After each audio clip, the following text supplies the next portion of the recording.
Shalom Bapak Ibu, sahabat Galilea yang diberkati oleh Tuhan Yesus. Apa kabar di hari ini? Saya percaya semua dalam keadaan yang baik-baik saja, amin. Di hari ini Sabtu 4 Mei 2024, sebelum kita berkegiatan, mari kita siapkan diri seperti biasa. Kita mau datang kepada Tuhan, kita masuki hadirat Tuhan dengan penuh kerinduan, sukacita dan syukur, amin. Mari kita berdoa. Segala hormat kemuliaan hanya bagimu Allah, di dalam nama Yesus Kristus. Kami kuduskan namamu, datanglah kerajaanmu, jadilah kehendakmu di bumi seperti di surga. Dan saat ini kami hendak membaca, mendengarkan firman-Mu. Kami bersyukur karena Tuhan adakan hari ini bagi kami. Tuhan pelihara kami sampai kami berada di hari Sabtu 4 Mei 2024. Sebelum kami berkegiatan, kami rindu akan firman-Mu. Firman-Mu bermanfaat untuk mengajar, menyatakan kesalahan, memperbaiki kelakuan dan mendidik kami kepada kebenaran. Sebab itu urapi kami, buka hati pikiran kami, supaya apa yang kami baca, kami dengar tidak untuk kami lupakan, tapi itu termaterai dalam hati kami dan menjadi rema dalam hidup kami. Urapi juga hamba-Mu yang tidak ada apa-apanya, di dalam nama Tuhan Yesus. Haleluya, amin. Kita akan membaca di Matius pasal 6 ayat 19, hal mengumpulkan harta, sampai pada ayatnya yang ke-24. Istri saya akan membacakan bagi kita semua. Matius pasal 6 ayat 19 sampai 24. Hal mengumpulkan harta. 19. Janganlah kamu mengumpulkan harta di bumi ngengat dan karat merusakannya dan pencuri membongkar serta mencurinya. Ayat 20, tetapi kumpulkanlah bagimu harta di sorga mengengat dan karat tidak merusakannya, dan pencuri tidak membongkar serta mencurinya. 21, karena di mana hartamu berada, di situ juga hatimu berada. Ayat 22, mata adalah pelita tubuh, jika matamu baik, teranglah seluruh tubuhmu. Ayat 23, jika matamu jahat, gelaplah seluruh tubuhmu. Jadi jika terang yang ada padamu gelap, betapa gelapnya kegelapan itu. Ayat 24, tak seorang pun dapat mengabdi kepada dua tuan, karena jika demikian ia akan membenci yang seorang dan mengasihi yang lain, atau ia akan setia kepada yang seorang dan tidak mengindahkan yang lain. Kamu tidak dapat mengabdi kepada Allah dan kepada Mamon. Demikian di dalam Matius pasalnya yang ke-6 ayat 19 sampai dengan ayatnya yang ke-24. Bapak Ibu, kita perhatikan di ayat 21 dikatakan begini, karena di mana hartamu berada, di situ juga hatimu berada.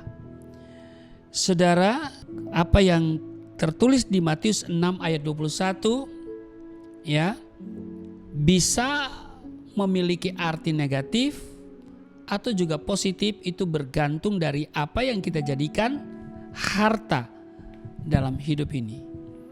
Saudara, apa yang Anda anggap harta dalam hidup ini?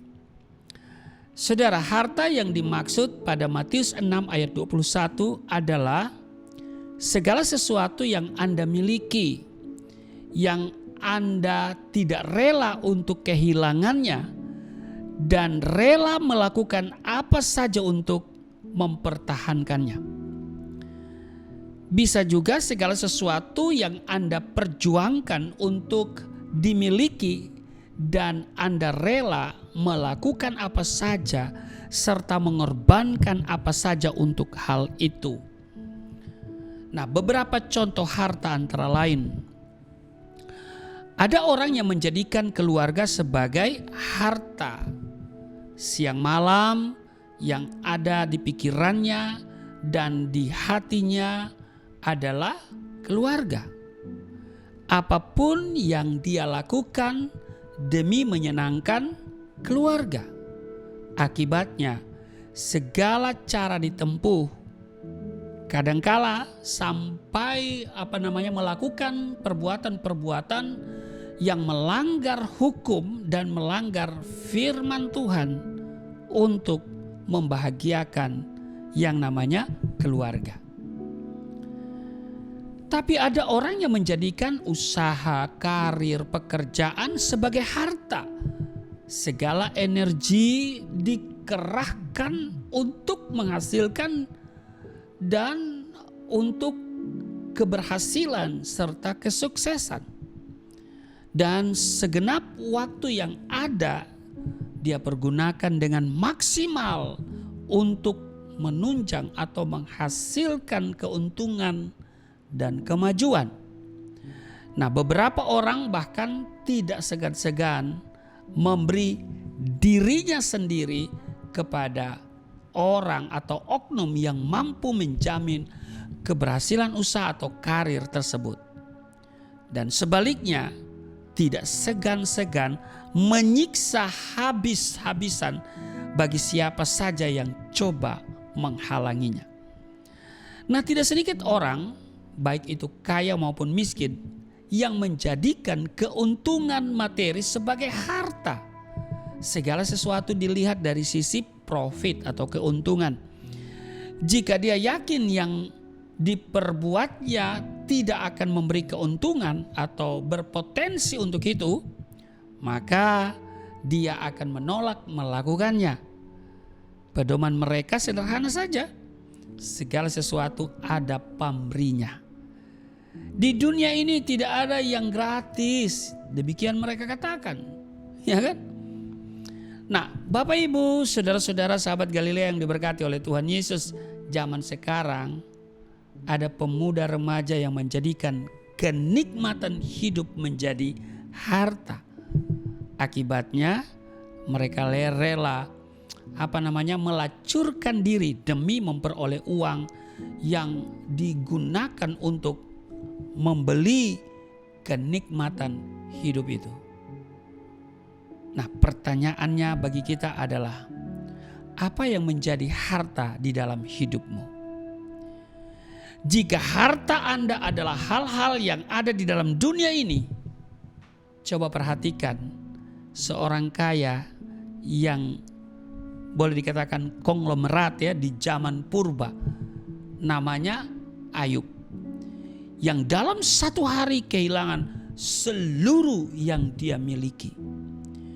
7 anak laki-laki, 3 anak perempuan, 7.000 ekor kambing domba, 3.000 ekor unta, 500 pasang lembu, 500 keledai betina, budak-budak dalam jumlah yang sangat besar.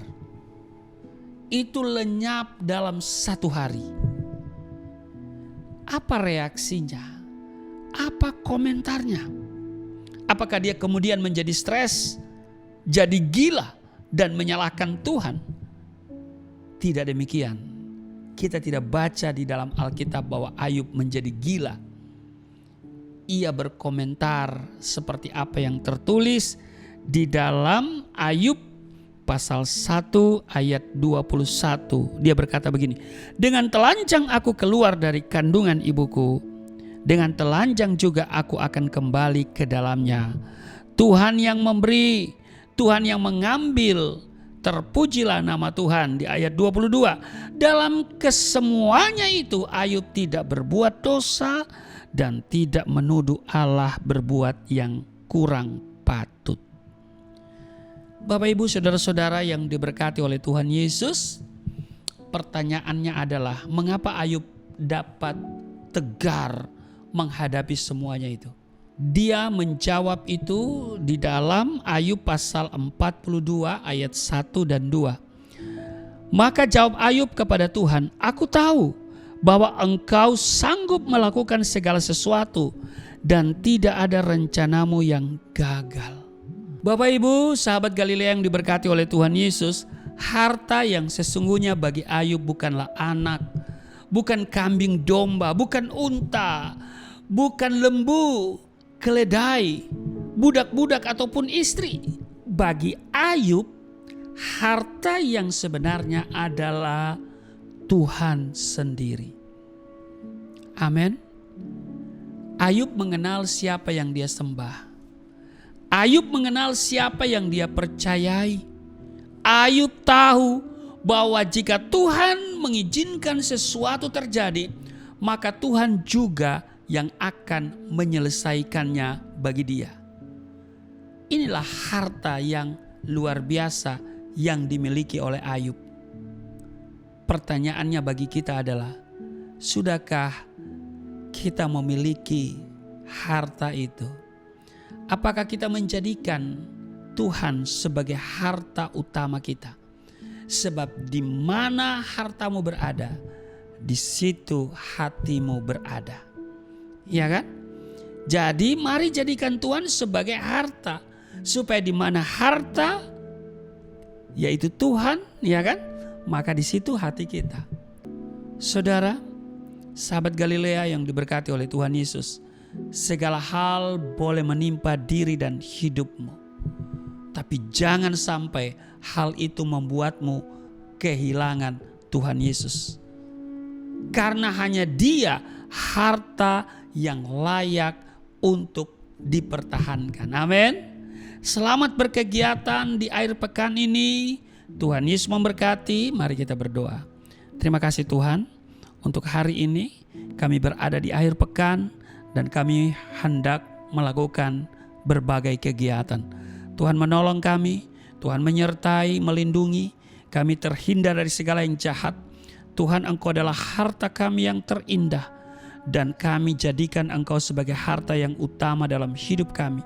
Sehingga di mana harta kami berada, di situ hati kami. Terima kasih, berkati seluruh sahabat Galilea dalam kegiatan akhir pekan hari ini. Tuhan, kiranya mereka semua penuh dengan damai sejahtera, sukacita di akhir pekan ini. Di dalam nama Tuhan Yesus. Amin.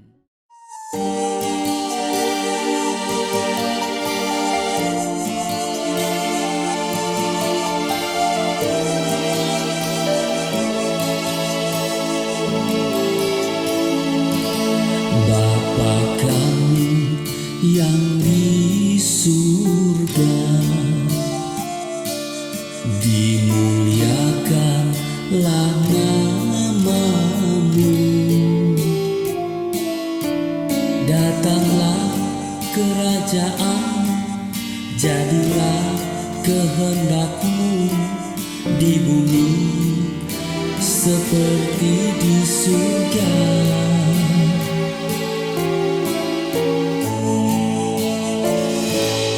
Berikanlah